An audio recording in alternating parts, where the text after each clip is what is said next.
If your water pressure gauge shows high pressures, but the water coming out of the faucet still feels weak, and you assume the pressure is too low, there's a good chance that you're misunderstanding what's actually happening. Because if pressures were truly low, every fixtures in the house would feel weak all the time, not just under certain conditions. Everything in your house still works. No leaks, no alarms, no broken pipes.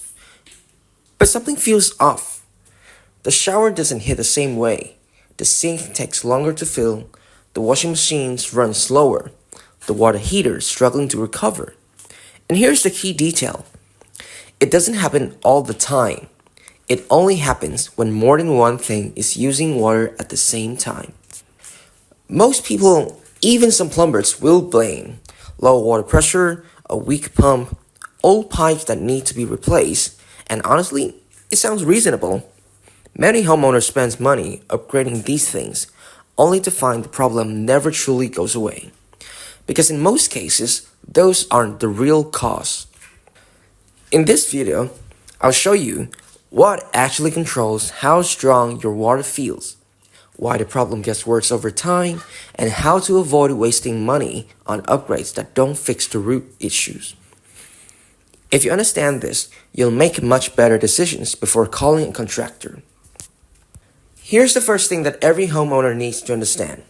Your plumbing system doesn't work in isolation. Your showers, sink, washing machine, and water heater are all connected to the same main supply line. They don't have their own private pipes. They share the same path. When only one fixture is running, everything feels fine. But when multiple fixtures turns on, they all start competing for the same limited space. That's where the issue shows up. This entire problem comes down to one simple concept. Pressure and flow are not the same thing. Pressure is pushing force, flow is how much water can actually move. You can have high pressure and still have limited flow. Think of it like this.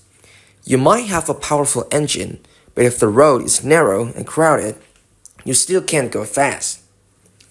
When a plumbing system is new, pipes are clean, valves open fully, the system hasn't reached its limit. But over time, things change. Mineral buildup inside pipes, partially restricted valves, original design limits, increased water usage, all of this creates bottlenecks. The pressure stays high, but water can't move through the system fast enough, and what you feel at the faucet is weak water. Let's eliminate possibilities logically. If the problem were low pressure, you would see weak water immediately, weak water all the time, weak water at every fixture. But what you actually see is strong water in the morning, normal flow when one fixture is running, weak flow only when demand increases. So when we compare low pressures to constant weakness, flow limitations to weakness under load, your symptoms clearly match the flow limitations, not pressure loss. A common question is, why didn't this happen before? Because plumbing systems don't usually fall suddenly. They reach their limits gradually. Each year adds a little more buildup, a little more usage, a little more demand, until one day, the system still has pressure, but no longer has enough capacity. Nothing is broken, it's simply operating at its limit. The situation doesn't look like a low pressure. It looks like a shared system reaching its flow capacity. No emergency, no hidden disaster, just physics doing what physics does. The most important thing isn't whether you replace a pump or install larger pipes. It's understanding what's actually limiting your system before spending money. And here's the tradesman rule of thumb. Don't try to fix pressure when the real limit is flow.